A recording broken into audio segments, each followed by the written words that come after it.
another episode of Clixsy Unfiltered. I'm your host, Corey Vandenberg, and today I have a couple of different things that I really want to talk about that have to do not so much with SEO, but more about the foundation of your SEO, which is content. Now, I'm not going to talk about the type of content that we write, but rather something that's been brought up several times by clients lately is they keep asking me for all these, for my perspective on different things that are being pitched to them. Okay. I'll give you one example. Should we be writing a bunch of blogs about traffic accidents? And this is one of those ideas that sounds at first plausible. Like, oh, I deal with traffic accidents. I help the victims. Therefore, if we write about traffic accidents, that seems like a really good topic. Well, okay, I can see obviously where that logic would sound plausible, but here's the problem. First of all, one thing you should learn about digital marketing is that every idea should be tested, and you should never fall in love with your own ideas until you see the data. Well, I can tell you that in the last 11 years, I've seen that particular experiment played out several different times. And I can tell you that in my experience, now, I'm not going to say that I know about every single experience, but in my own experience, what I have seen is that writing content for people who are searching for the accidents that happen in and around their city, what you tend to get is a visitor who stays on your site for a very short period of time, does not ever convert into a lead, ends up increasing the bounce rate of your page, and overall ends up telling Google that that particular content is thin and not really substantive and really just kind of fluffy. Now, there could be ways in which you could utilize that type of content in a better way. And I don't think this episode is really my opportunity to deep dive into that. If you ever want to have a strategy call or whatever about it, man, I'm happy to jam on some content and talk to you about what I think and how you could potentially utilize it. But just in a very straightforward manner, I don't think that it's a worthwhile endeavor. Another question that's been coming up lately is, hey, what about video? We should be doing more video. Or a tactic that's been being brought up lately is, hey, we should be doing retargeting. Why don't we retarget? And what's missing from every one of these questions is that every single time what you're talking about is a tactic, okay? And so if I could, I'd like to just sort of get a little bit philosophical for a moment, at least from a marketing perspective, and let's talk about the difference between a marketing tactic and a marketing strategy, okay? Saying we're going to blog about traffic accidents is simply a tactic. Saying we're going to use video, we're going to use social media, even SEO, it's a tactic, okay? What matters most about what you do is how you do it and why you do it. Who specifically are you trying to attract in any one of those given scenarios, and how are you going to frame the message? Okay, let me give you an example. There was a firm, and off of memory, I want to say it was out of Philadelphia. What they did is they collected a bunch of information about the traffic accidents that were occurring. Instead of just simply writing these like rapid fire blogs, hey, UDOT's report, or UDOT, I'm in Utah, but Department of Transportation or Highway Patrol, they're reporting an accident. And it's just these like almost Twitter-esque style content, right? Because it's just like some details, facts, figures. Instead of doing that, what they did is they collected data over a period of time, and they ended up showing which streets, and they did this in a visual way. They showed which streets were the most dangerous in Philadelphia. And you can actually Google this, most dangerous streets in Philadelphia. And now, because it was so successful at first, several other firms have copied this, and I'm sure it's been copied ad nauseum across the U.S. now. But the original was a novel way. It was strategic, because what was their strategy? They said, well, we're gonna write some content. We're gonna create some content about traffic. Why? We want backlinks. How? Well, we're gonna make it really interesting, visual, and useful, so that when people look at this page, it's an interactive map and they can see all around our city where are the most dangerous streets. That all of a sudden now becomes an asset that's super useful to potentially useful to others who may find it so useful that they reward you with a backlink. So what was their tactic? They were going to make content about traffic accidents. What was their strategy? We're going to make it visual and useful. What's their outcome? They're going to try to attract backlinks. You see, in the first instance, simply saying we're going to create some traffic content and it's going to be written, so it's just going to be blog posts about traffic accidents, you're going after the lowest common denominator. And that's what you end up getting in terms of traffic for that, is you end up getting a bunch of people who pop on, get the information they need, and then they hightail it out of there immediately. That's not useful to you. In fact, it's worse than not useful. It would be one thing to say, well, it didn't turn into any business for us, but we got a lot of traffic, or hey, we got some rankings. And the thing is, it's not going to lead to rankings for commercial intent keywords like car accident lawyer, the things that you want, because, well, that's not even what they're searching in the first place, right? They're searching for car crash on I-95 or whatever street they might be looking on. And so, yeah, topically, it's adjacent to you, but it's not relevant to who you want. You need to get more strategic when you're thinking this way about who. And by the way, if you think that Google is just some dumb computer like it was 10 years ago that could be easily manipulated by backlinks and such, you're greatly mistaken. They've become far more sophisticated at figuring out who for each particular keyword matters and what is their intent behind that search. And I think that there's I'll just leave it at this. I think that some of these things sound good on the surface, but they're pretty misguided, and they won't end up giving you the return that you want. Now, the next thing that I wanted to say about some of those other tactics like video is, from a strategy standpoint, what should you be focusing on? Well, I'll tell you that for law firms, and probably if I sat and thought about it for half a minute, I'd probably have to agree that I think maybe this applies to everyone. But particularly for law firms, your best source of content, the thing people find most interesting about you, is your cases, your clients, the things that happened to them and what you did about it. That's far more interesting to them. And I'm not trying to offend anybody here, but that's far more interesting to them than how many billions of dollars you've won in the aggregate over 40 years. Okay?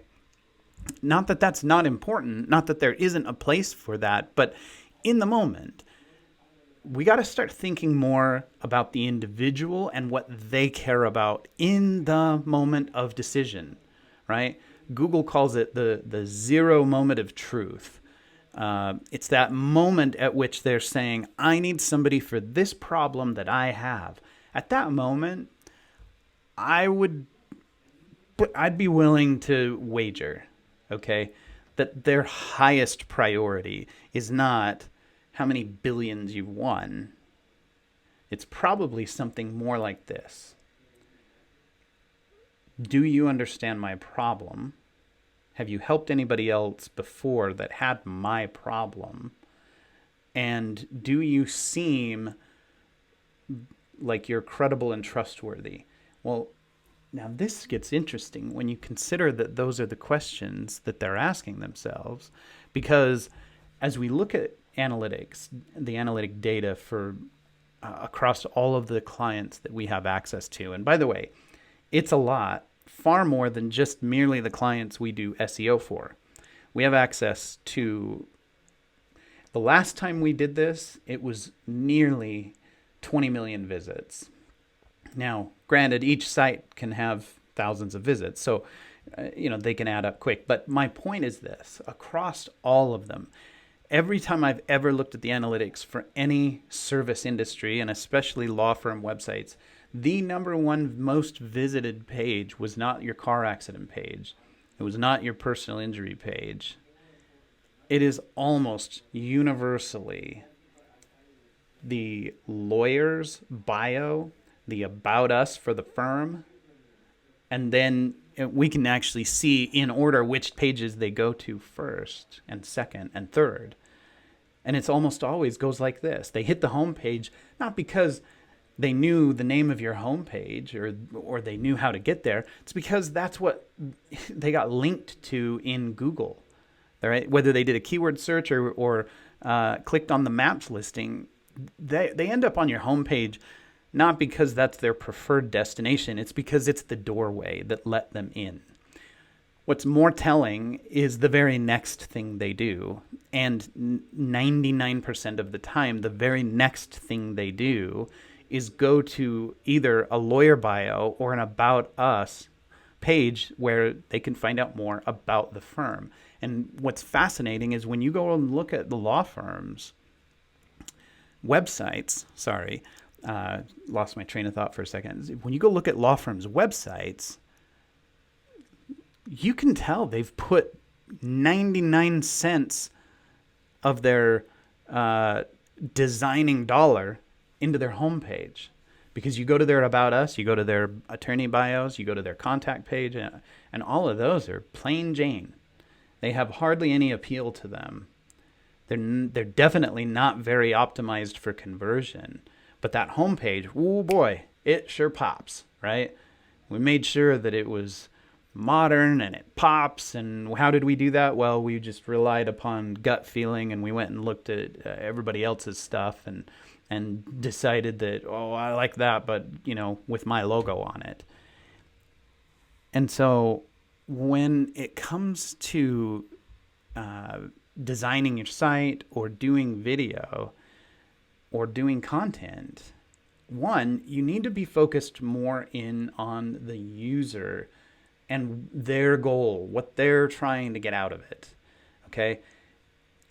It needs to be far more oriented around them and less around us. Like, we're not the subject. We're not why they're there. Okay? Why they're there is the problem that they need to solve. And we need to start speaking more to the fact that we understand them, we understand their problem.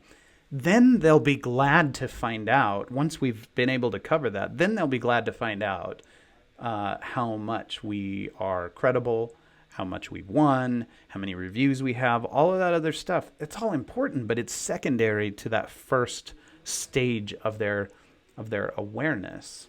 Okay, so that covers what I wanted to talk about as far as content. But I wanted to hit on one other thing, and I mentioned a moment ago about how your videos, or I'm sorry, your content, the most interesting thing you have to talk about is your cases, right? Now, look, I know as lawyers that you have boundaries that you can't cross. So the question you should be asking yourself is not, why can't I do this when it comes to using your cases as content? The question should be, how can I, and to what extent could I talk about a thing without crossing boundaries? And you should be figuring that out in a creative way and utilizing those things to create more content. Because guess what? Right now, there is an arms race of content going on. And you know what? There's only so many ways you can write frequently asked questions about what should I do if I'm in a car accident. Okay? But there's only one of you and that client and that case. That's unique content. And I really, really believe that the firms that position themselves now, as well as, there's a new Google update coming that they've been talking about that's been nicknamed MUM, that has to do a lot with its machine learning and its ability to ascertain intent. And I really think there might also be sort of a big shakeup coming in terms of just the way the search page in Google looks. But the things that I've just been talking about, I really think are going to become more and more important. And the firms that start pivoting more that direction now, I think are going to have an advantage. All right. Next, I want to talk about reviews and testimonials.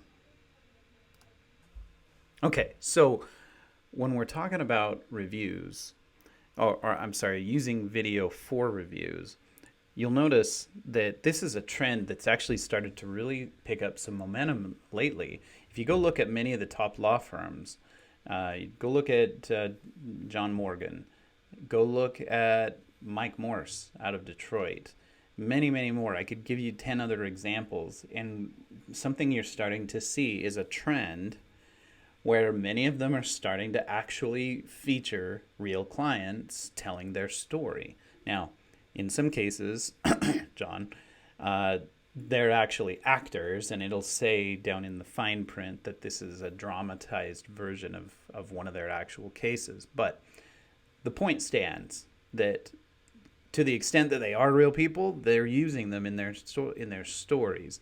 And I've been telling law firms to do this for years. And the pushback that I always got in years past was nobody wants to do it. Nobody wants to be on camera. We can't talk about stuff. There's, privacy concerns. And it's like, okay, the reality is when I get those pushback, those answers as pushback, what you're really saying is you just don't simply want to figure it out. But I can tell you this much. If those other firms are doing it, it's because it works. And I can tell you the reason it works is because when somebody's about to choose whether to hire you or not, that's what they want to know. They want to know most that you understood their problem and that you could help somebody like them. And how can you best communicate that? By showing them you did. Show them somebody who's like them you did help. And that is going to be far more effective than the big flashy numbers and the screaming and the yelling about, how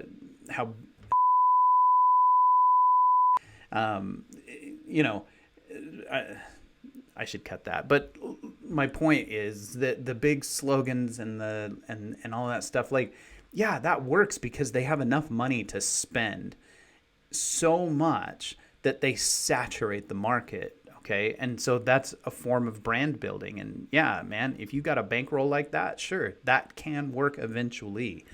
But, the questions that I get most often are from small and medium and slightly bigger than medium-sized firms who are wanting to know, how do I combat this? How do I go to bat against those guys that are bankrolled, right? Do I have a chance? And the answer is absolutely. Now, I want to teach you a quick little format that you can pass along to get these video testimonials from a client, and it makes it super, super easy. The formula goes like this. What was life like before? What did you do different? What's life like today? This makes it really easy. If you can simply just answer those questions, it'll come out very naturally. And what you can do is you can actually take a mobile phone and you can record their answers and then cut out in between when you're asking them the questions and just leave what their answers are. So if I were doing it for somebody who had handled my case, I might say, before I got into an accident, I didn't really know anything about what would happen or what to expect or what the costs might be. But then when it really happened to me, I was worried about all those things. What did I do? What was life like before? What did I do different? Well, then I called, insert law firm name, and they were so helpful. They walked me through all of it. In fact, one of the things I found out is that it doesn't cost anything because they only get paid if they actually end up winning the case. What did I do different? I called the law firm. I called them. They were helpful. They taught me these things. Notice how I tied it back to the stuff before. Naturally, that just clicks. It makes sense to tie it back to what you've already said. Not every client is going to do that, but this can really help to push them along. And plus, if you're doing coaching in between, just like I kind of am right now, so I'm doing what I'm teaching you, you can also encourage or suggest those things. Oh, you mentioned that. What if you were to say da-da-da-da and explain it? All right, what's life like today? Well, now, ever since working with them, we got a great settlement. All of our medical bills were taken care of. We had plenty of time to heal up. And now I'm back to work. And man, I'm so glad I was able to work with them to get all of this resolved. You know, I always felt for the longest time like I wasn't the type of person to go like file a lawsuit or sue somebody. But I didn't realize that you're dealing with the insurance companies. And so I'm really glad that I was able to work with law firm on my case. All I did was talk about what was life like before, what did I do different, and what's life like today.